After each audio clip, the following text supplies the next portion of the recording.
Hello, everybody. How we doing? What's up, y'all? Welcome. This is a new little setup here. Isn't this cute? This is kind of a weird little setup I got going on, isn't it? But what's up? What's up, y'all? How's everybody doing? Just a little test stream. No big deal. Let's do a little test here. Let's see what I got going on. Appreciate y'all hanging out with the chat. We already got some absolute legends hanging out with us. Mr. Walrus is here. Nick Old School. Appreciate you, Nick. Thanks for stopping in. Thrifty's here. I do have wrench powers activated, so that's good to know. I got some backup from the homies. It's always nice to have. But what's up, y'all? What is this? What am I doing? What is this whole thing I'm doing? Basically, I like to talk to y'all and do live streams, but I also love to sort bulk. Let me tell you, it's kind of a problem of how much I love to just deal with bulk. So that's kind of like the idea behind the stream is I'm going to sit here, I'm going to read your questions, talk to y'all, and because I've literally touched millions of cards in my lifetime, I can do that kind of autonomously without even having to really look at the cards at this point. So I can hang out with y'all, answer the chat, and this is about the only thing I can do that's not too difficult for my little pea brain to do and talk to y'all at the same time. So this is like me getting to talk to y'all and also kind of get some stuff done. So that's the idea of this whole series or whatever. I'd like to do this pretty regularly, make this be like a normal thing. The setup's kind of a pain to do, but it's nice. I like it. It's kind of I'm using my phone, and that's how I'm getting the front camera. Let me know how it looks, because I'm at the normal settings now. They have like a super duper high res setting that I can flip it to if it's blurry. It looks okay on my end, but I don't know. How does it look for you guys? It just says that, your phone's gonna get hot if it's not really good at handling super heat kind of stuff. So, but yeah, that's the idea, guys. That's what I got going on. And then again, I'm gonna be able to answer questions and help you guys out and stuff like that. So if you have any questions for me, LGS, just hanging out. What's my thoughts on X game? Because that tends to be what's really super popular. But yeah, that's the idea of what I'm doing. That's the whole point of this. So, just hanging out with y'all. I'm going to sort cards while I'm here doing it, because I may as well be doing something. And, so anyways, this is the sort parameters I have, just so you can see it without my hands in the way. Commons and uncommons, that normally fills out pretty good. So I got 2 rows of that in this 5 row. I got hollows, that includes reverse hollows as well. And then just regular, star rare hollows. And then I got rares. Just normal, non-hollow rares. Not a lot of these out of Scarlet and Violet, because that's not a thing anymore. But I do have a stack in there. That's really good. And then trainers, special energies, stuff that I tend to like to sit on is going to be right here. So that's the whole idea of what I got parameter-wise that I'm doing. And look, I already messed up. That's supposed to be a reverse.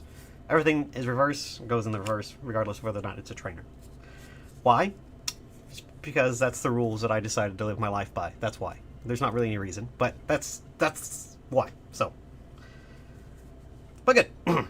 Corey says, "Don't you have a machine for this?" I do. I do have a machine for this. The problem with the machine, I guess it's not really a problem, but just like the idea behind the machine is that it's sorting Magic right now, and Magic is just simply a better return for our money to send that stuff through the machines. And I value my time very low. So it's worth it for me to do this by hand. And then the machines are awesome because they value sort. Value sorting is very, very useful. It kind of builds on the entire infrastructure of what's good and what's bad right off the rip. This is just me sorting just categorically. So yeah, the machines can do that, but it picks it up, has to read it, and then put it back in place, and then it sorts it based on that algorithm. Whereas I'm just literally just flipping through it, looking at the rarities, looking at what it is, and then putting it in a stack. I can go faster than the machine can do this, and it's not wasting the hours on the machine for me just to sort like super easy stuff. So that's the whole idea. So that's why I'm doing it instead of just sending it through the machine. Plus, where I'm at, the machines aren't here, so I'm just hanging out after hours here on a Saturday, and appreciate you all just hanging out with me. Sorry, I tapped the camera a little bit. But yeah, that's why I'm not sending them through a machine. Derek's here. Derek Lavender, what's up? Mason, hope you had a good Christmas. I did, Derek. Appreciate you. Thanks for hanging out. So actually toss those in there. So yeah, this is it. I don't know what you expected, but this is the plan. Just me hanging out and talk to you guys. Normally I have like some goofy background, but now I'm just I'm gonna sit here and sort cards because why not? That's the idea. So yeah, you're not gonna ask me questions. This is gonna get real boring real fast. So appreciate y'all throwing me some questions in the chat. Got some trainers. Just put them right there. 30 says, can't wait to watch Mason pretend to work. Look, I've sorted some cards. It's not all a big waste. I'm doing stuff. But yeah, this is the setup I got. Front facing instead of overhead. So this is kind of a Pokerev style, but probably just like the most boring opening that you'd ever see in your life. So this is but this is it. This is what I got going on. This is the plan. If you had more higher hopes than this, I'm sorry. This is but I do appreciate y'all hanging out and just spending part of your Saturday with me. I appreciate it.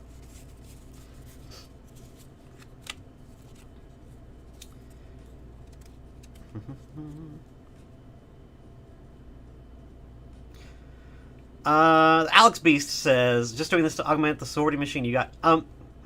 I did address that a little bit, but this would be a good way to kind of cut down on the hours or the labor that the machine has to do. Like if I just wanted to send through rares or just foils or something like that. Yeah, this would be a good way to kind of make that a little bit easier on the machine. And it does go a little bit faster if it doesn't have to go through so many of those parameters. But nope, this is just me being the machine. I am the machine. And then this bulk is just stuff that I had sitting over here at Middletown, our new store. And just stuff people brought in, so just kind of going through it and looking for some hidden gems. If there's any hidden gems in here, you never know. There might be. And then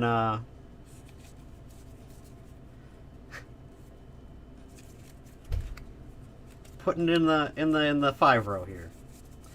It's actually faster for me to just make big piles and then throw them in the pile in the 5-row when I get a second. So we're gonna cruise and just do it this way. iFomo says happy holidays and to you all. Appreciate y'all. Yeah, New Year's next tomorrow night. Yeah, that's right. So that's the thing that's happening. Pretty cool. If I hold it like this, I'm still trying to figure out the range and get things going here. So sorry about the awkwardness of it. Pokemon Go. The most worthless of all the bulk to go through. Pokemon Go, Crown Zenith, all of those are pretty bad. Pretty bad sets to get bulk of. So, not exactly what we're looking for. But, it does make it go pretty fast. So, that's an okay thing. Got some Astral Radiance. It's okay.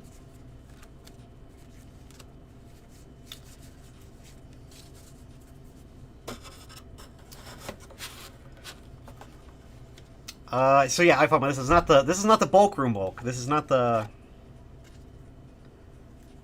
big stack. This is just what we got in recently. Like this hasn't even made it to that stack yet.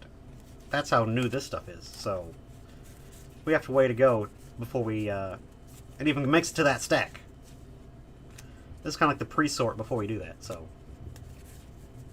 that's the idea. I love this Raichu. So cute. Little cutie boy.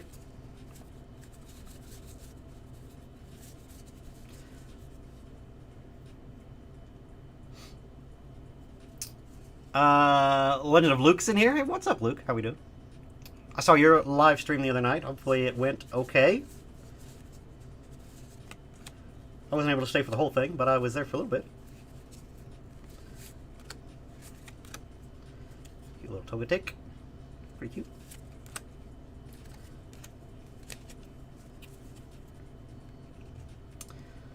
Corey McCarthy says, any thoughts on the Hello Kitty MetaZoo collapse? Well, yes, I do have a lot of thoughts on that. But I do intend to do a video about all the games and what I think is going on.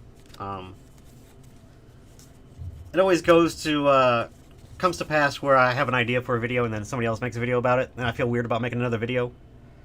Like Rudy just went over and did like a whole like gambit of like the state of the TCGs at the end of 2023 right now, and did a big video on that. So kind of took the wind out of my sails a little bit, but I do intend on making a video about talking about MetaZoo, and I don't want to call it like a victory lap, but definitely worth talking about some of the things I think they did wrong and what happened, the whole just state of affairs and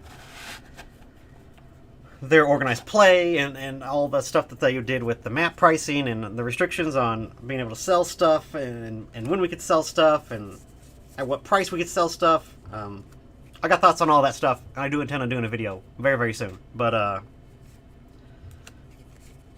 don't want to spill too much of the sauce right now. I want to save that for a video that I'll probably do very, very soon, here soon. So hopefully we'll be able to get that up and running. See, this is nice. This is nice. I could just ramble and just sort some cards, and then I look up as soon as I get done rambling, and then I get right on the next question. So I like it.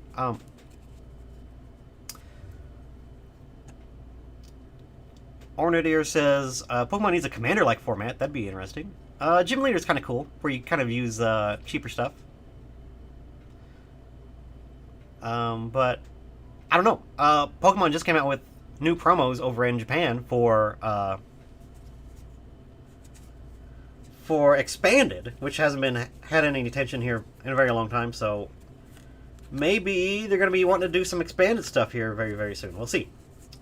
Expanded is a format that is not very heavily supported right now. Normally we have like regionals and stuff that are Expanded, but haven't seen that for a very long time. I hate Expanded. I think Expanded is very it's very difficult. It's a very difficult format, and there's so much overlap with Standard, and then they pile Standard stuff on top of stuff that was broken in the past 10 years, and then it's just a toxic format. No one likes to play it. It's just really, really a lot of lock decks, a lot of don't do this kind of stuff. So I don't enjoy it, but I don't know. Maybe they'll fix it or come up with some bans or something that can make it a little more interesting. Because right now, playing an Expanded, it would just be this format because the power creep is so that's just where we're at now. Is that everything that's super, super strong is just all in Standard. So there's no really reason to go back. You know. What we got in here? Crown Zenith. Crown Zenith is also not a good set as far as like value-wise to have in bulk. There's a Hawlucha. It's a pretty good card to find in a bulk. Little bulk stack, not bad. Arven's seen a lot of play with Charizard. That's really good.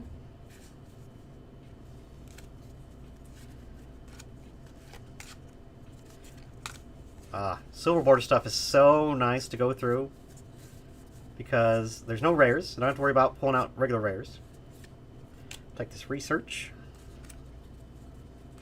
Reverse for a candy? Heck yeah, let's go.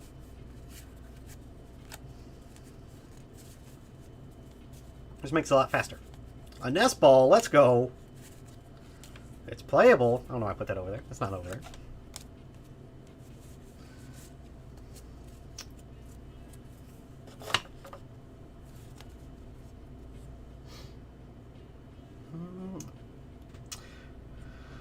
Comic Book Fanatic 123 says, "How is Lorcana doing for you?" Lorcana's great. I was worried about it holding. I thought it would just continue lower and lower and lower past MSRP, but it kind of just stopped right at MSRP for both of these boxes, and it's just chilling. So that is like the best case scenario for any TCG, is just to be at right at MSRP. So can't ask for too much more than that. It's selling really well. A lot of people come in looking for it still. End up being right there at kind of like MSRP. That's where people want to pay for it anyways. If you're going to go to a big box store, that's what you're going to pay for it anyways. So yeah, it's nice. Nice to be able to get full value for TCG. It's kind of refreshing. And Lorcana is the only one that you can really do that with right now.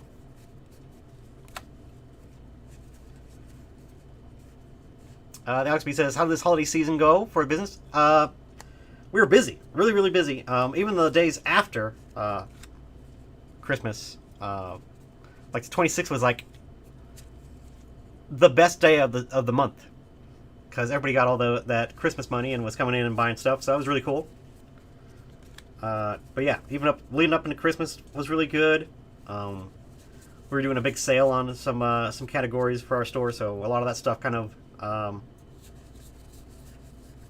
drove some sales in other categories as well. So that was good. Yeah, all in all, it was a really, really nice holiday season for us. We did pretty good. Can't really complain.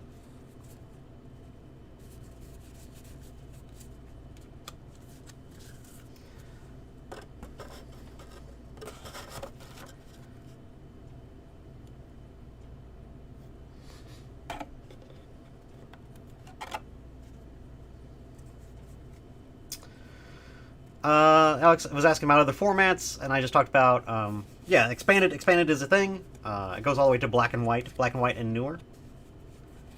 So that's kind of like what they consider like, kind of like modern for Pokemon, kind of like a modern era for Pokemon, is black and white and newer. But like I said, like, for the most part, it's just a lot of the big, strong basics with huge HP. And some of the most toxic cards that ever were printed. So it's just like standard, but just like really annoying to play. And then like I said, GLC. GLC is a format where you have no big powerful cards. It is only non-rule box Pokemon. So, you know, like your regular Hollows is like as hard as and big as you can get. And then every card has to be just one of. You only get one of any given card. And then it's all based on a type. So if you're playing, you can only have, like if you have a grass deck, it's all grass Pokemon only. So that's a format that's kind of cool too. And it's cheap to get into for a vast majority of the cards. But it's kind of hard to get into it. You have to really have good knowledge of the cards that exist, and it's not just black and white. It's all cards. So all the way back, you have to have a lot of good knowledge about the game and what exists, or just find a list for it online, which most people do. So, which is fine too. But it's a fun format though. Kind of more casual, kind of slower games. Normally they have like a gimmick that they work around or something that is like a mechanic that they really, really like, and then they'll kind of build a deck around that. So that's GLC. It's a fun format. It's casual, but it's for people that really have good knowledge of the game. So it's kind of weird. Pokey Garage is in here. What's up, Pokey? Happy New Year and happy holidays and prediction on Pokemon and the TCGs in general for 2024. Yeah, I think the general space for channels talking about TCGs right now is very, it's very blown out of proportion. It's very, I don't know. There's a lot of people that I know have been around for a long time, but they still act like this is new territory for them. And, oh, things are collapsing. Oh, it's awful. Everything's going down to nothing. It's all worthless now. What's happening? You all know what's happening. It's going back to normal. Like, we're just going back to normal, guys. This is just the normal ebb and flow. Oh my god, Scarlet and Violet's everywhere. It's the thing that was produced this year. It's supposed to be here for a year. You're supposed to be able to get it. The whole point of it is so you can be able to go out there and regularly buy it and play the game with and have it available. So yeah, all these Scarlet and Violet sets, there's plenty of it all over the place. And that is how it's supposed to be. That's how it's always been before the boom. I should be able to go and buy every Scarlet and Violet set because that's the way it is. That's how it should be. So, a lot of people are having to adjust and figure out what that means. And for some people, yeah, that may be that you just need to just get out of the space. If you're like really like hoarding and trying to sit on and expect half a year to go by and for a set to just go out of print and be hard available to get and just not available. Like, that's not how this goes. That's not how it's supposed to go. This is what we've all been telling you for forever. It's here now. Like, we've got to that era. Welcome to it. And this is how it's supposed to be. This is how it's supposed to be by design. Sorry if that surprises you.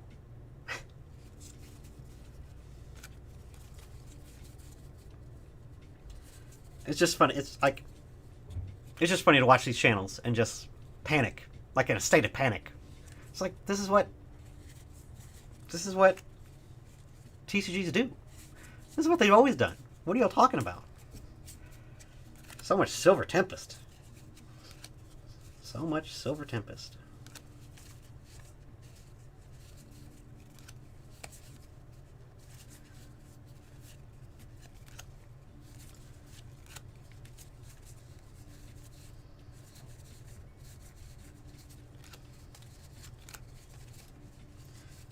See, I like doing bulk so much that I will just do the bulk and just, you all just hang out with me. And it's just ASMR where I'm just sliding the cards and you can hear it.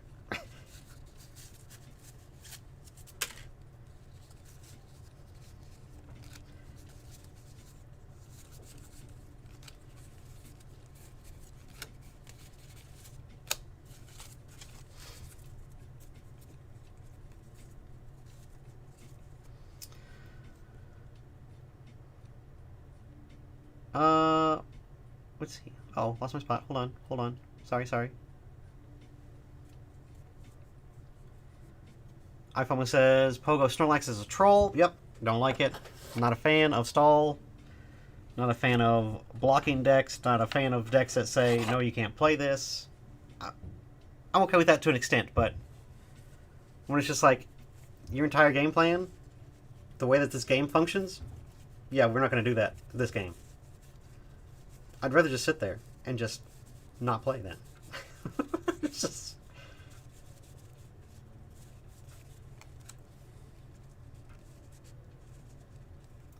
Gengar says, do I wet my fingers for faster sifting? Is that a thing? No, I've never done that. Do you do that? Does anybody? No, that's not a thing. Stop that. I just grease up my hands real fast so they go real fast between my fingers? No, I don't do that. Sure don't.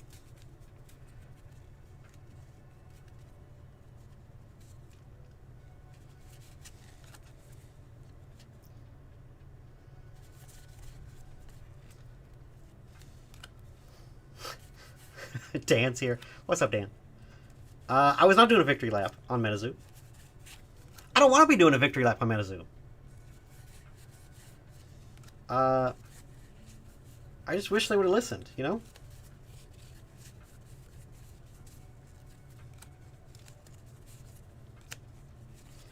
That is unfortunately what happens when people that don't know how TCGs work make a TCG. And then they get successful. And they go, I don't need LGSs. I don't need this. I don't need Jigal. I'm going straight to Walmart.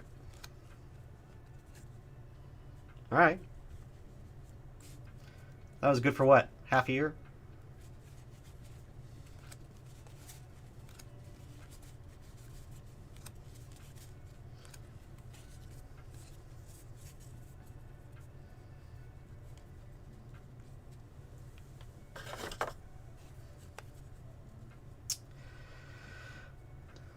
A card says, thoughts on or LCS prices. LCS. Should they be at TCG player level or a bit higher, knowing it might turn people off?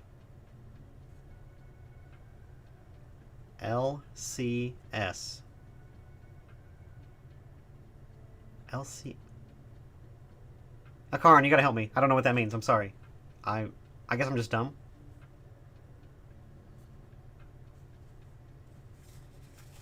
You mean Lorcana? Are you talking about Lorcana? Lorcana? Lorcana? Card? No, that's not right. Am I crazy?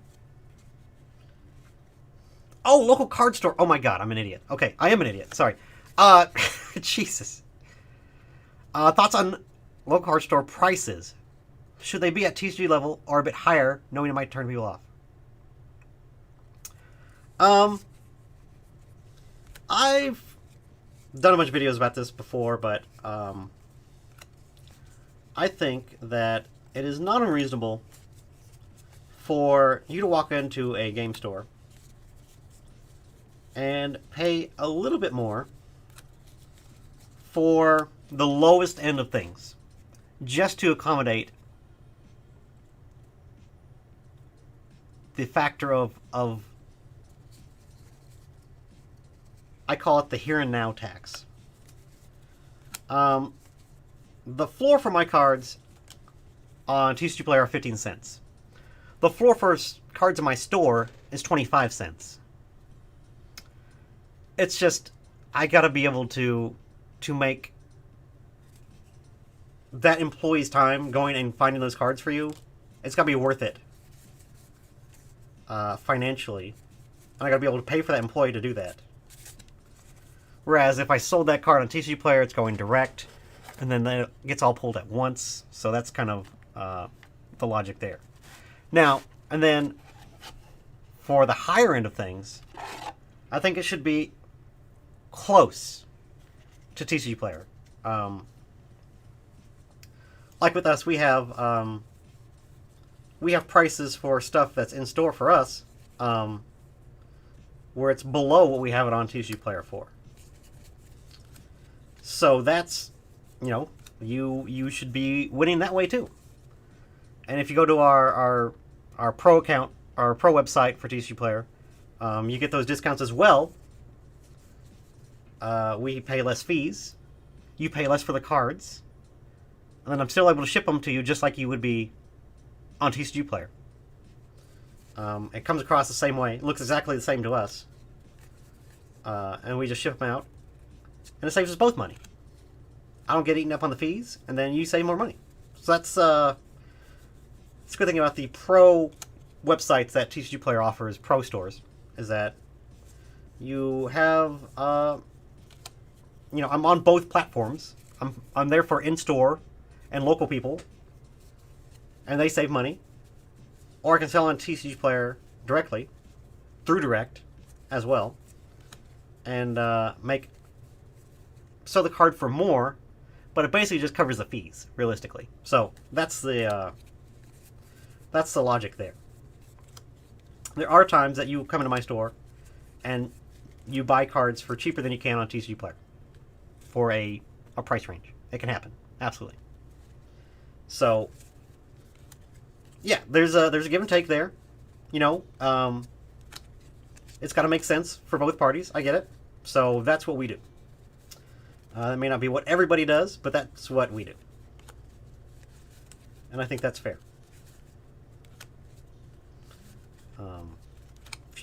To be able to walk into a store and get a card that you would have to otherwise go on TCG Player and wait a week to get. Sorry, throw me a quarter, please, instead of 15 cents. I don't think that's too much to ask. But yeah, that's the idea with that.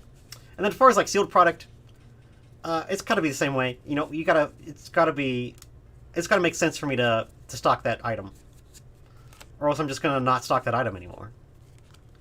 Again, I am less competing with the prices of TCG Player, and I'm more competing with the prices of like Walmart and Target. For people that want to go out and buy cards and pick up cards like that, they're gonna buy them from me because I'm cheaper than Target, not because I'm cheaper than TCG Player necessarily. So that's the logic on that end as well. So that's what we do. That's what we found works for us. That's what we found that our community and our local people buy and participate in. So that's the whole idea that we use.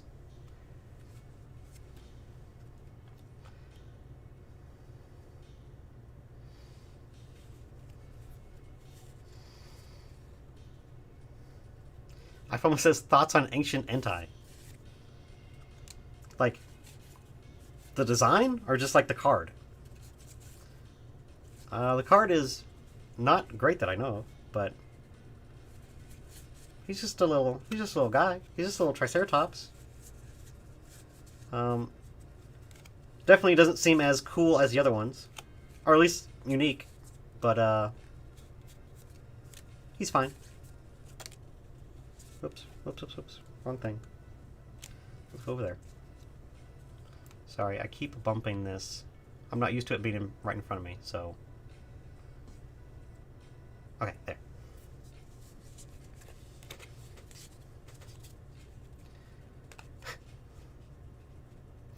I remember my first rodeo.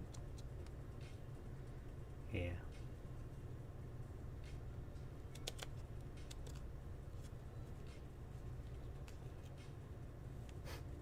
Thrifty.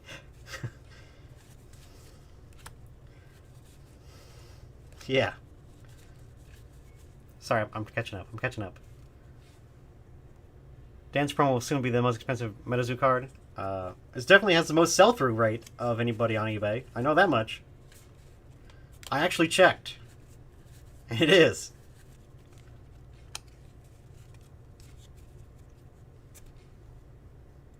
Legend of Luke, I also missed out on the promos, so that's the way it is. I feel it. George Gonzalez, hello. Thoughts on Paldean Fates? Oh, we're doing this now? We're going to do this right now? I think Paldean Fates is getting a real bad rap. And I also am disappointed in at least the amount of like cool stuff that's in it, as far as like alt arts and things like that. But clearly that is not the way that Pokemon wants to design these sets. For them, like Crown Zenith was like a celebration of like Sword and Shield, right? So that's obviously like a more special set and a more premium set than like this Shiny Fates, Paldean Fates. These are just hollow or shiny versions of these things that can be played in decks and kind of be collected and not be like not a standard set, but a set that you can at least bind or collect and has like the shiny baby shiny subsets and things like that. So So I think that's at least cool from a, you know, and it's not more expensive. The booster bundles are cheaper, kind of like what 151 was, but per pack pricing, it's just normal pack pricing. So it's not like it's not a premium product necessarily as far as like pricing goes. But you know, I think people will want to collect the baby shinies. I think the baby shiny design is really cool, and like the cards look great.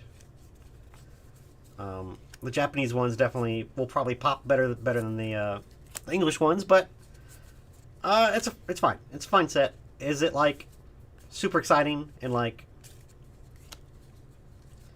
you know, what people are gonna chase after and want to invest in and stuff? I don't think it's designed to be that way anymore. I don't think that is the goal of these Shining sets. Clearly they're not, because they're not expensive. So I think people had an expectation in their minds of like Crown Zenith plus baby shinies, like ooh, but that's just not. That's not how. That's not how it was designed, clearly. So, I think people just have the wrong idea about it. I do have numbers for it. I do have numbers that I know I'm getting, and there's no shortage of Paldean Fates coming. It's going to be released in those 3 waves, but I got everything I asked for. So, ooh, Pokestop. Pokestop's good. Another Pokestop. Like to see those. That's the only card in Pokemon Go that's worth a damn. But yeah, the Paldean Fates is going to be fine.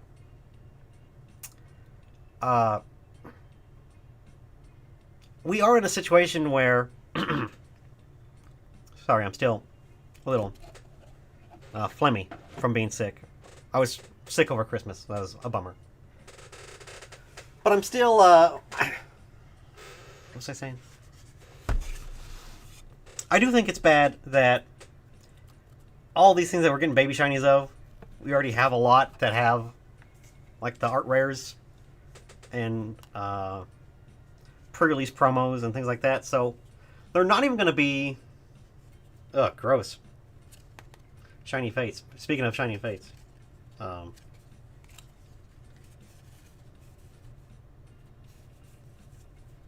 They're not even going to be played in the decks, which is a real bummer. So it really is just for collectors at this point. Because none of these cards are like super mass expensive. Especially from them all being from Paldea, right? And I mean, they've all been printed in the past year. So it's kind of like, what do we... We're reprinting cards that are already very low value into a higher rarity that may or may not be a higher rarity because there's art rares of them. So that's kind of like a bummer.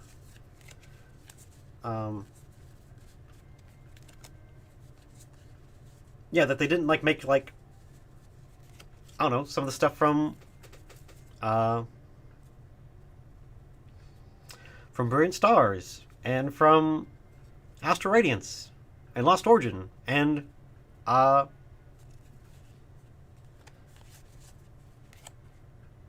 Silver Tempest. That those things and those playable cards that are in there, there's no shiny versions of any of those things. The Lost Origin Cramorant, there's only the version of Cramorant that is in the set. There's no fancy gold version. There's no fancy art rare of it. There's no pre-release promo of it. It's just a regular Cramorant. Like, to have that card and have it be a shiny in this set would have been cool. Because people would have actually played it. And it would actually been a sought-after card. Because that card sees a lot of sell-through because, you know, Lost Origin decks are still super popular. But it would have been really awesome if they had allowed anything else other than the stuff from Paldea to be in the set. It doesn't make any sense for us to not have any, like, high rarities of those. It was a missed opportunity there, which I don't understand. I wish they had not named it so on the nose. So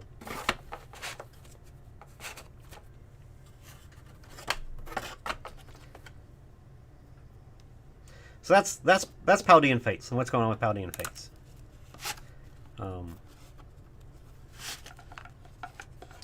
It is now just a non-standard winter set, I guess.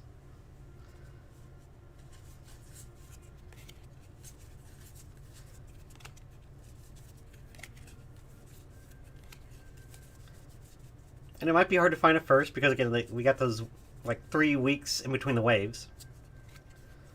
But trust me, it'll get there because there's plenty of this stuff going around. You can already look at the sales prices and see that people went way in on the set, like they always do. And they're like, whoa, whoa, whoa, whoa, hold on. And then they gotta dump it. It's just like, what? That's why you don't put in for 1,000 ETBs. Y'all. Like, that's... People are gonna learn real fast that that's not a strategy.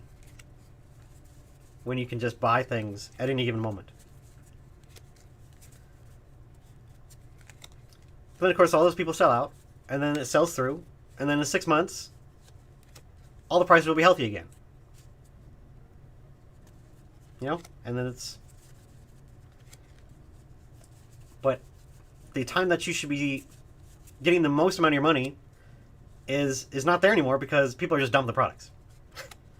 Like, as soon as it gets in their hand, they're just like, I gotta be at the next guy and get rid of this stuff, offload it. It's just like, what are we doing?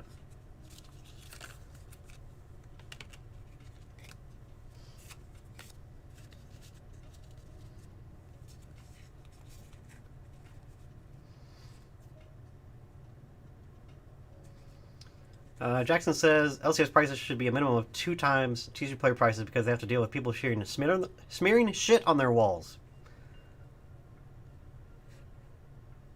Do you have a story about that, Jackson, that you want to share? You want to talk about it, buddy?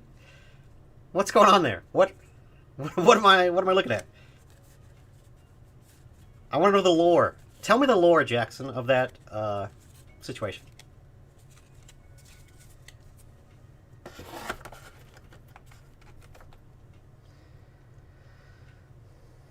Zakai says, can you talk about mass price rules? Yeah, we can talk about mass price rules. Mass price is a very cool, basic way of setting prices, just as a blanket for your stuff. There's a lot. It does a lot for what it does, but there's still room for improvement in a lot of ways. So, like, you can set floors for your stuff, and you can say, hey, I want all my rares to be X price, and I want all my, I don't want to sell anything below this. You can set a floor. You can set a, if something goes down in price, you don't want to, like, crash, and lose a bunch of money. You can set, like, parameters for it not to go down by X amount or whatever, or X price. So there's a lot of good things in mass price that anybody can use and should be putting in place if they don't want to get price manipulated and kind of just have things just sell at a very low price, because you can easily just overnight get bought out or something like that. If you have it set to adjust at a certain time of night, which most people do, and people know that they do, so they'll come along and, like, say, this $20 card, we're going to set it for $1. And then everybody matches that price, the lowest price. And then they go and they scoop up all those cards that they bought, or that adjust the price for $1. And then they're hoping that they don't, people don't come along and just, they don't notice when they go to pack the order.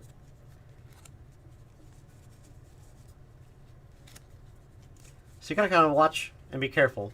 And there's, like I said, there's a setting or a button you can click to say, hey, if it's more than like 50%, don't change the price or whatever. So that's kind of a cool thing. But yeah, mass price is great. We use that for a lot of our games that we don't have like huge inventory of, and we just kind of like just want to sell through. But for like Magic and Pokemon, we do our own pricing through like Excel spreadsheets. That's based on our sell-through rate and if we have it in stock and the direct price versus the actual in-store price. So for Magic and Pokemon, we do that instead. It's very, very, very good and very smart. I would say the optimal way to be pricing your stuff. But if you don't have that, mass price does fine.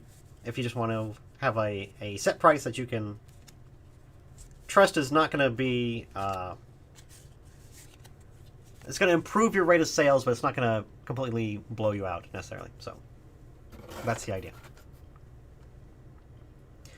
Oh, I see what I'm doing. I'm hitting the charge cord, and that's why it's wobbly. Sorry, guys. Jeez. I gotta try to watch out for the cord, even. See. Man, this is rough.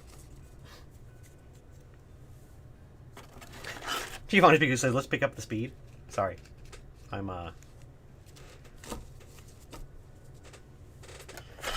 done 3 TB bottoms now, so I'm chugging along. We're getting there.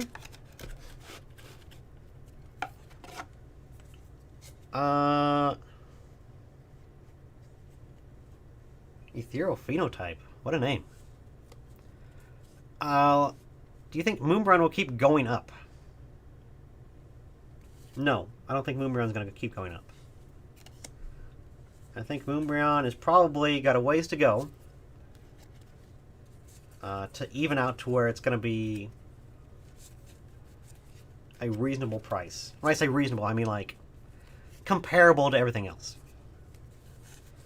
Look at the Giratina, the Altar Giratina. Look at the Altar Lugia, which had a lot of help crashing in with the busted, those busted Super Omega packs and boxes of stuff. Definitely didn't do any favors there to the price of that card. That was already struggling. But yeah, I think all this little blip is just people aren't into what's out there now, so they're going to go back and pick up stuff and kind of buy stuff that they maybe missed out on or want to go back and pick up. I think that's what is happening with all the EVs right now. People are just going back and getting stuff that's they maybe missed out on, or just going back and picking up. I do not expect these prices to hold at all. So any sort of quick little blip, I don't expect it to hold.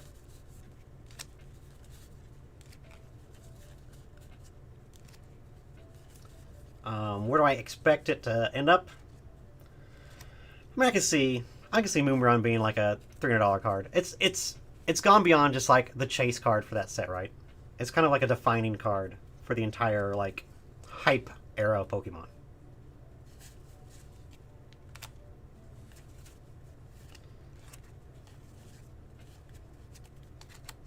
It's a symbol of.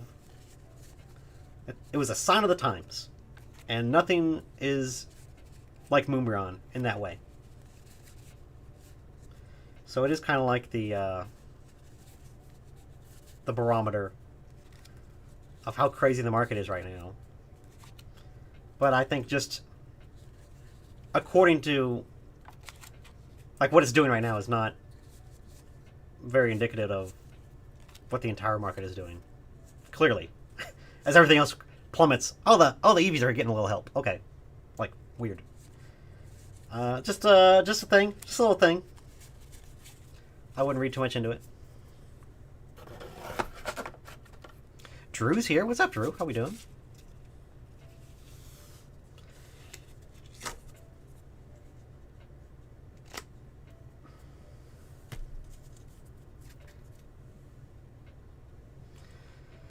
Is Lorcana taking players from Pokemon in your store? No. I've seen a lot of people that are new to TCGs picking up Lorcana. A lot more of people that like played board games than, and are like kind of even more casual than Pokemon players getting into Lorcana above even.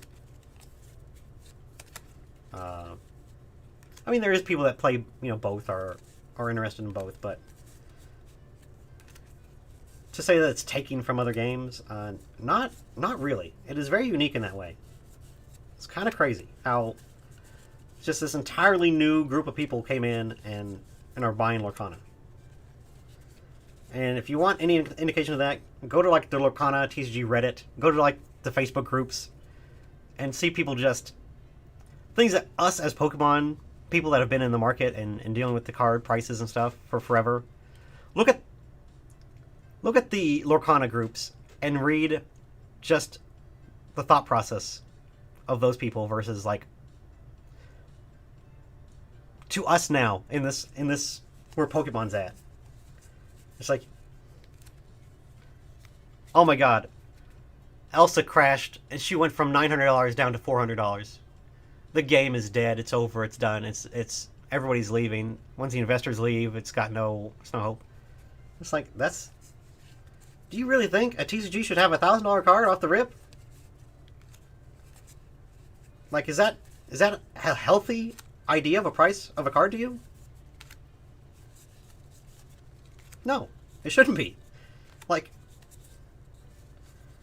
these are all mass-produced items. If they weren't mass-produced, they were going to be mass-produced. So, it's just the mentality. It's like casual Pokemon buyers, but even like to the worst fundamental level of just basic understanding of how TCGs are supposed to operate. And you can say what you want about Rudy and his game pieces and his yelling from the rooftop about game pieces, but that is, to an extent, that is how things are supposed to be. Prices for these cards should not be astronomical right out the gate. A $500 card in a standard set of any TCG shouldn't exist. That shouldn't be a thing. Unless it's an absolute, like, chase, like, serialized card, something like that. It just shouldn't be a thing. That's not a thing that we should expect out of a brand new product. Ever. Ever. So it's just weird. It's just a weird thing. Ooh, look at my Gatorade. It's like I'm drinking nothing at all.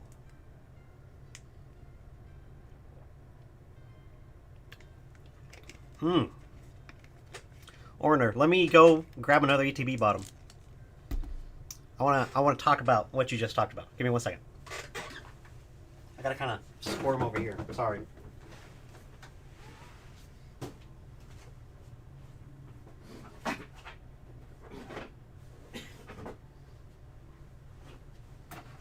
We'll do two more. Two more for our little test stream here. There's 60 of you people in here. An hour in. What are y'all doing with your lives? Watching a guy sort bulk and talk about Lorcana. Man. Just when I thought my life was sad and pathetic, I learned that there's people just like me out there. What's a comforting feeling. So thank you all.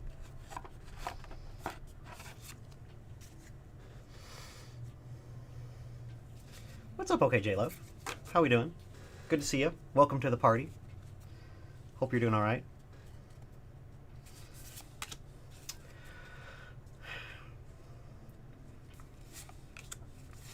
Rudy is interesting because he both shouts from the rooftops that people have crazy expectations and then reverses it and says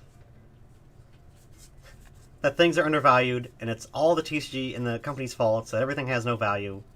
And it's just a really weird, like, he's upset and, like, he's upset at the companies for things not having value. But then he's upset at people buying into these things and saying that they don't have value, or they shouldn't have value. So which is it? Like which what's Rudy's actual thoughts on like what card games should do? Because one video, and sometimes in the same video, he flip-flops on whether or not things should have value or whether they should not have value. And it's just, what do you want? You know, like which way do you want things to go? These are all rares. Is this entire box rares? Non-hollow rares? Sure seems like it. So it's really just like whatever Rudy is feeling at that moment. It's kind of like how he thinks the market should be doing, and I think that could be a problem with why, I don't know, he claims his channel is not doing well or whatever. He's fine. He's doing great. Like it's all hyperbole, you know. It's all for entertainment. So I take everything. I'm a big fan of Rudy. I bought his shirt. I'm a supporter, but he can be very wishy-washy about his points sometimes, and it's frustrating. Yeah, these are all rares, but they're kind of from everywhere, from all over the place. It's kind of neat.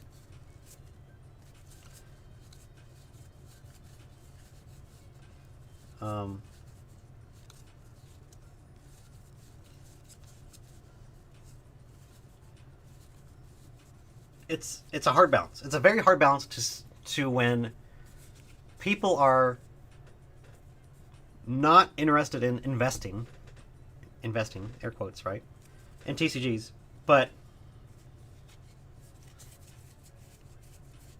then the sealed product has no value. And it's just like, yeah, that's just how that's the way it is. The real issue is that there's too many people in the market of selling all these things. Everybody was into it. Everybody and their mother was selling TCGs, selling packs, selling booster boxes, buying them for cheap. And then there's too many hands. There's too many hands in the market right now on the seller side of things, to where there's just a perpetual dumping of product all the time. And that's why nothing has any value. The singles are what they are. Like, the singles markets have very little to do with, like, the modern stuff. Because if a booster box is $100 versus $80, it doesn't really affect the price of singles. It's not that way. It's not correlated in that direction. It's correlated more the other direction. Whereas, like, if people can't open things of value, then nobody is... Wrong Manaphy. I was thinking of this Manaphy. They look very similar. So that's why, like, nothing has value right now, basically. It's just, there's too many people in the market. There's too many hands in it. And once people realize, and are just tired of throwing money into a hole, and realize, like, oh shit, you only make 10-15% on this stuff? Yeah, that's the reality of what this market is normally, yes. For them to go, oh, okay, well, I guess I'll go back to doing literally anything else where you can actually make money. that's what the market, whatever this flushing is, and whatever this people dumping and getting rid of this stuff, that's what we need to see happen, because that is what the biggest problem with the market is currently. It's just like, there's too many people trying to sell this shit when their buyers are normalizing, stabilizing to a point where there's not a frenzy anymore. There's no getting in early when everybody has the shit early. Like, there's no point to it. So that's my Rudy-esque take of the situation. It's just like, until there's demand for, like, the other side of people actually wanting the stuff, there's too many people. There's too many people trying to sell it. That's just the reality of it. We got hollows now? Oh, just one single hollow. Okay. Couple hollows. I don't know. What do you guys think? What do you guys think about that? Am I crazy? I could be. That's what I'm seeing. That's the type of stuff that I'm seeing in the market. And to me, I'm just sitting here, I'm like, this is how it is. A Cramorant, reverse Cramorant? What's that, like 50 cents? Yeah, that's why we do it, guys. That's why we do it. Right there.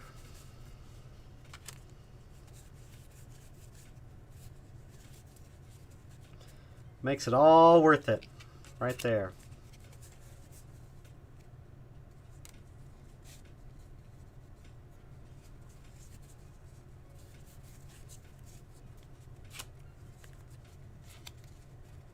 I got energies I gotta deal with now. Oh my god.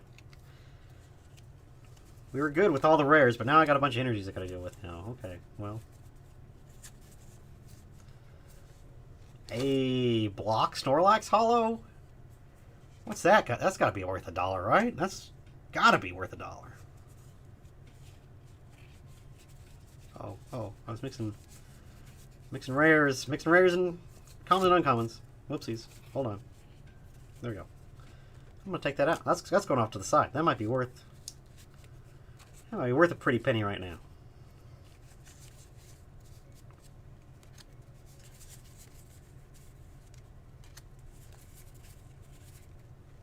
Energies. Get out of here. Alright, let's clean up a little bit.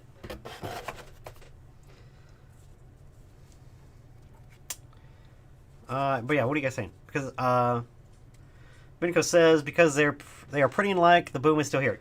There's probably, or there's just people that are buying it up like it's still the boom. And, you know, Pokemon could be printing enough for the year or 2 year, right? So, like, that could be a thing. And they're just, people are just buying it up because they can. And it's just like the first time that they're ever able to. And then everybody's like, oh shit, there's always more. It's always in stock. Well, great, now I'm stuck with this. What do? I gotta dump it. Yeah, well.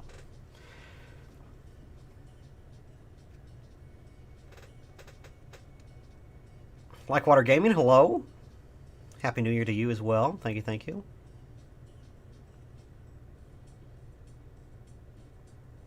Altarts Tony, what's up? I don't think this is your bulk actually. I don't think it is. I think this is somebody else's. I think I already did your stuff. So yeah.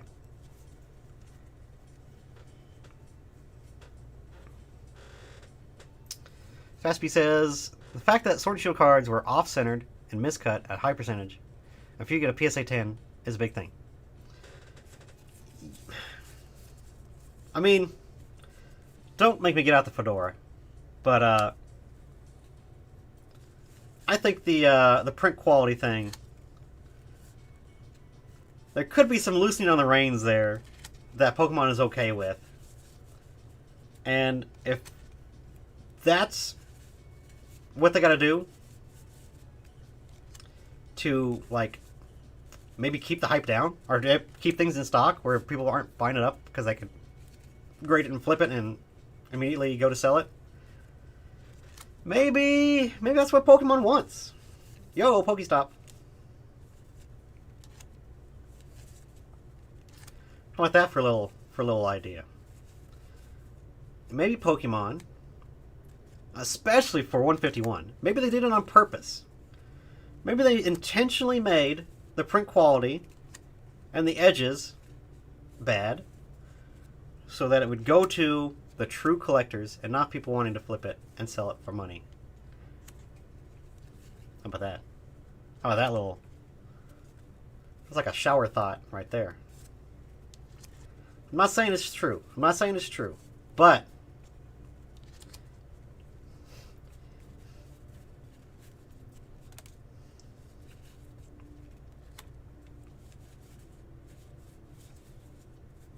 I'm not saying it was a setup. I'm not saying there was a second shooter. I'm just saying that's an idea that's floating around, you know?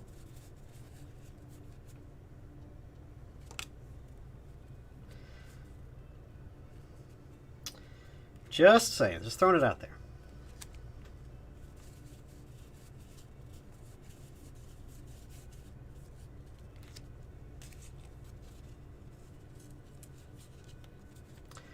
SideQuest Games, hello. Did Rogue come out with a Mason model? Maybe. Maybe. Oh, that's my camera adjusting. That's what it is. I'm not bumping it. It's just adjusting. Yikes. That's good to know. Sorry, guys. Maybe I can go into setting and change that. See? That's why it's a test stream. That's why we're testing it out. We're trying. That's just it. Adjusting. Might be. I knew I wasn't bumping it that bad. Jeez.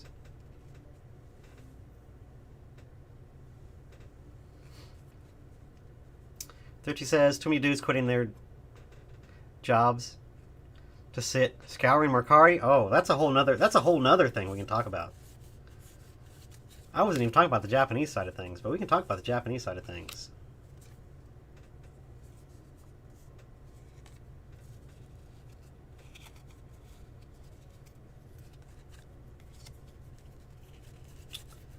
The awesome gravy train that is buying Japanese singles. I don't know. I don't know if that's going to hold or not. There will forever be a barrier to people buying Japanese cards just because it's like grading. Like, some people just, they don't want to go through the hassle of grading cards.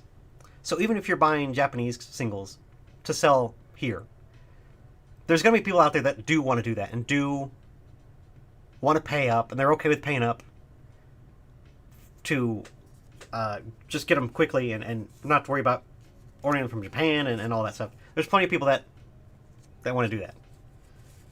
So that's not like... That is definitely a market that needs to be served. And it could be argued that that's even underserved at the moment. But yeah, I mean, there is a barrier to entry to buying from Japan and buying Japanese singles that a lot of people that are interested and do want to collect and you know, buy Japanese singles. There's plenty of people out there that do want to just pay the extra little bit and pay up for it, for sure.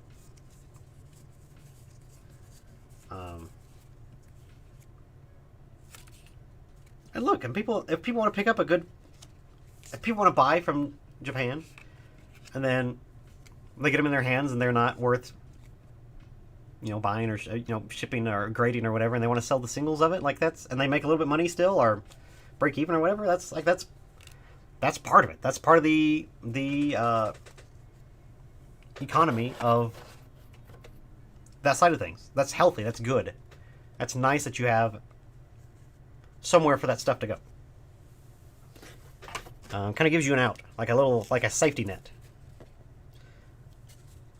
Oh, this isn't worth grading. It's not going to 10 or whatever. Well, that's all right. I'll just sell it on eBay or whatever.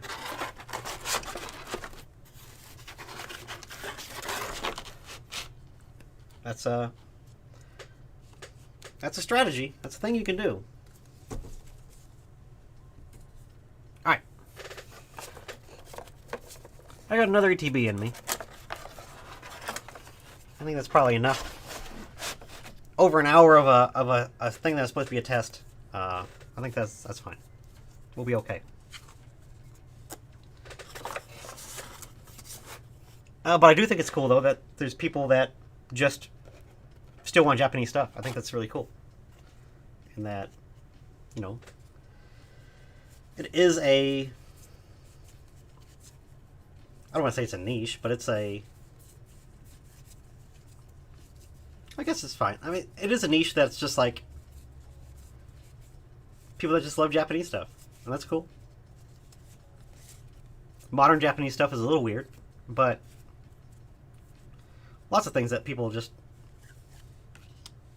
A lot of people out there that enjoy the Japanese cards. Old Japanese stuff. new Japanese stuff. Talk about the price for vintage stuff or modern stuff, going back down or to how it was before the boom. I don't think Japanese stuff will ever go down all the way to where it was before the boom. It's not going to be a thing.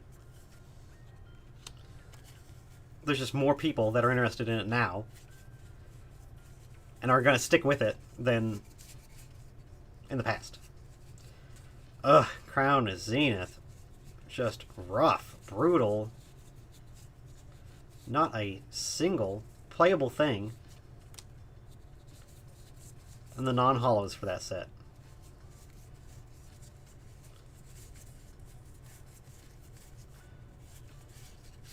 Beautiful top-end cards on Crown Zenith.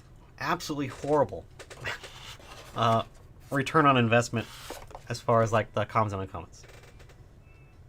It's not very good. Alright, one more. One more in me. And we'll call it a day. Audrey. Hi, Audrey. It's been a little while since I've seen you. Hope we're doing okay. I play Weiss Schwarz, and a majority of the decks I play are Japanese. Absolutely love the card quality and exclusive titles. Once you know where to and how to get stuff, it does pretty well. Yeah. Yeah, and people can order. There's thousands of places people can order from Japan, right? But again, this is the accessibility of it being in America and not having to wait and deal with all that. And I think there's always going to be a market for people that want to just get in their hands, in a couple days as opposed to a couple weeks potentially. So that is part of the market now. Then Evolving Skies bulk. Plenty of that going around. Good Lord.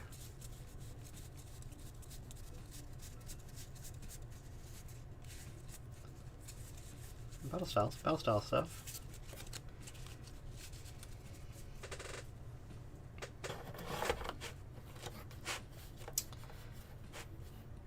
I think you're spot on, and that's the one reason One Piece has gone mad. Pokemon sellers have switched there for the 10Ds until Bandai decided to destroy their 13th game. Damn.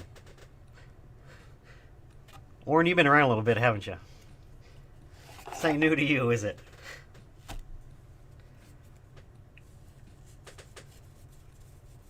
One Piece is, they just can't print enough. Like, they actually cannot print enough of that card game. I think the market could take so much more. And still be fine. And still not satisfied.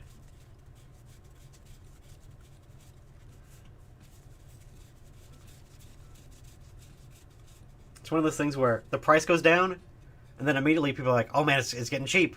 I'm going to go ahead and buy it. It's like, it's $20 cheaper. I'm in. And then it goes right back up. So.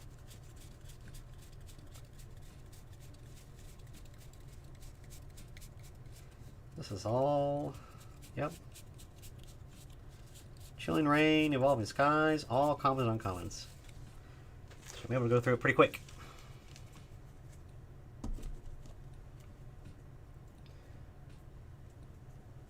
Vinco says Charizard UPC is at 110. And he could have bought 100 of them for $80 9 months ago. Yeah. An ultra premium product.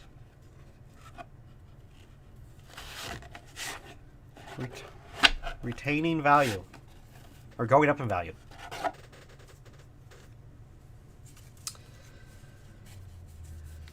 See, there's stuff like that. And people are like, oh my god.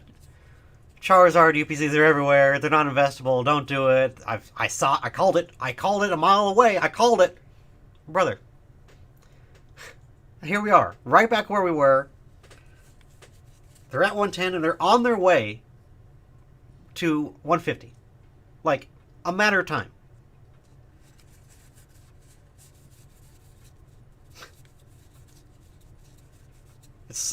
It's so fun just to watch people and watch how short-sighted they are.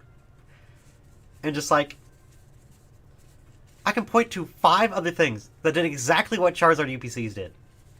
And they're acting like this is like a brand new, never happened before. Just like, y'all, this is...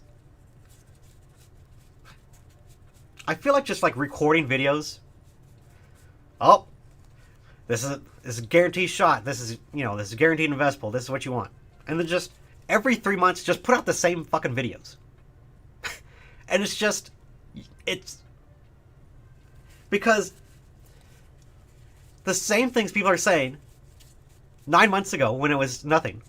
They've completely 180 and was like, oh, see, what a great product. What a clear winner. And it's just like, you, what are you? It's just so silly to watch these channels. And that's the problem with like channels that they feel like they have to upload every day. You have to make a video every day.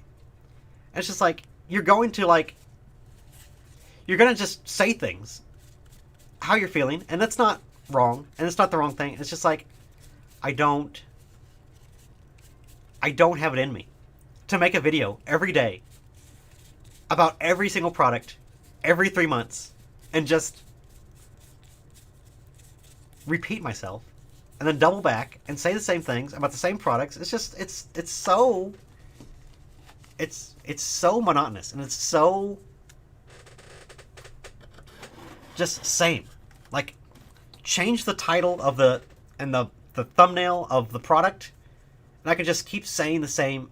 You can just say the exact same sentences about the same products at different timelines in their lifespan. It's just, what?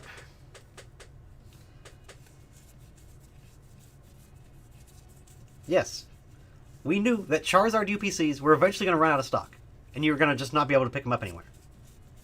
This is not news to anybody. And then once that happens, it goes up in price. Like, it took a while. It took a very long time to get it through those. But it always does. And for a product like that has longevity, it has people that are going to be interested in it forever, it's just doing exactly what you'd expect it to do. I just don't have it in me. I don't have it in me to make a video about it. And repeat the same things over and over.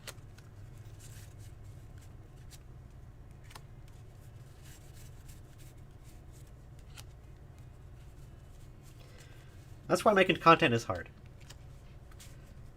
Because all these people, and I'm not saying anything about any content creator. I'm not saying anything that they're being wrong or disingenuous or whatever.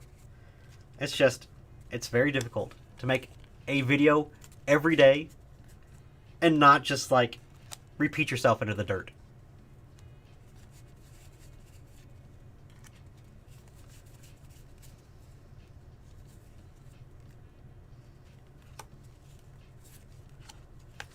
I do love making videos, but it's just like, when you see things doing the same trajectory all the time, one after another, it's just like,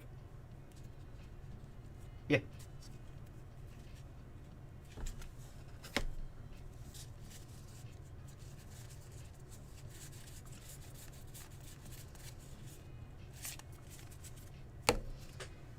Nothing like this should surprise anybody anymore. It's the way that things have been going. I'm not surprised. You shouldn't be surprised. It is what it is.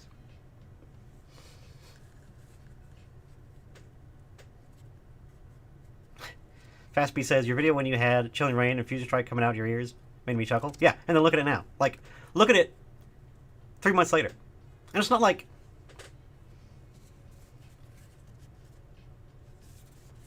That wasn't anything new. Or there wasn't, like, a surprise. And I guess, being a business, I have, like, foresight and, like, knowledge and, like, I got bills, and I have employees that I have to pay, and I have overhead, and I have... where I can't sit on this stuff forever, like so many people love to.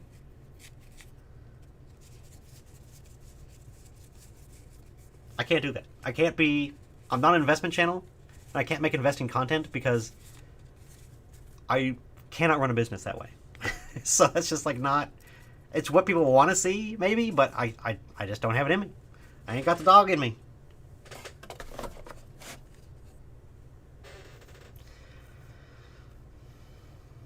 Vinico says, only 42 sellers of Lost Origin boosters boxes on TCG Player. Do you see another reprint inbound? No. All those sets are done. There may be stuff in products and boxes coming out, and you know, like promo boxes and stuff like that. The Pokemon has that Pokemon gets back when they make those boxes, or they ship out because they have extras in the warehouse. It's but printing it for it to be like at distribution in waves, it's done. Like Lost Origin is available. I can buy Lost Origin. It's not for cheap, but I can buy it. I can buy Lost Origin anytime I want to. It's just the distribution companies just, they want so much for it. They want 120, 130, 140 a box, and it's just like, what? Why? Why make $10? Like, why am I gonna buy that? So it's in supply. But booster boxes, again, booster boxes are going to be the truly good stuff that's in demand. Here's my little haul for my playables out of these bulk. Nothing crazy. This is pretty like set bulk, so it's kind of boring to go through. Sometimes I get good collections in, though they have everything all mixed up really good, so it's like exciting to go through kind of a little bit, but not so much on this stuff. But yeah, I'm out of ETB, so I did probably close to 4,000 cards. That's pretty good. Maybe 3,000. Let's not go crazy. Maybe 3,000 cards. Not bad. Pretty good. And then I did that while talking to you all and having you all ask me questions. So that's cool.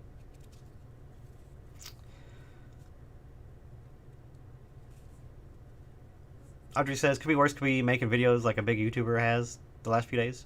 I don't know. I don't know who you're referencing, but yeah. Quilly has it 100%. Supply goes down, price goes up. Yep. It's basic fundamentals. Absolutely.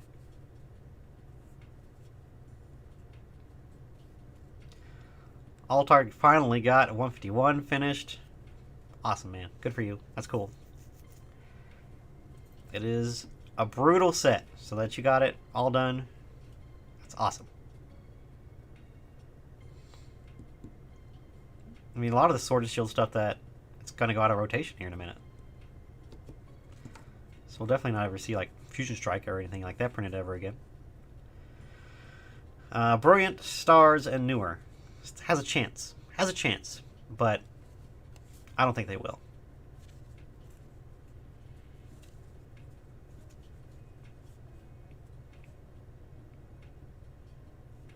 Shimshak, how we doing? Says, hey Mason, good to see you. Thanks for signing my Brilliant Stars ETB. Yes, I remember that. And to answer your question, they'll never be on eBay. Yes.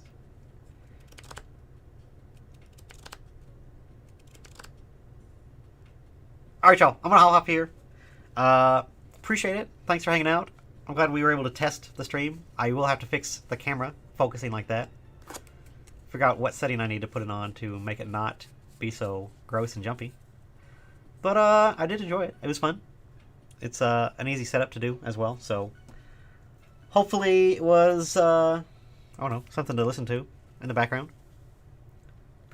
And yeah, I'd like to just, like on a regular basis, maybe do that and then like alternate between like, I don't know, maybe like some live breaks or something when the new stuff comes out. My focus for next year is to make a schedule and like have a predictable schedule. And what that means, I don't know yet, but something to hold me accountable to make me put stuff out. Because very often I'll like, man, that'd be a great video. I'm gonna do that whenever I get a chance. And then like 3 days or 4 days will pass and I'll be like, oh, I should have made a video about it. Now it's kind of old. Whoops. So It just keeps happening over and over and over. So,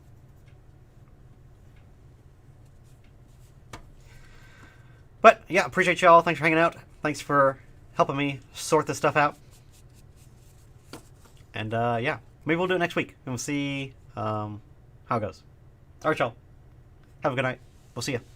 Okay, bye.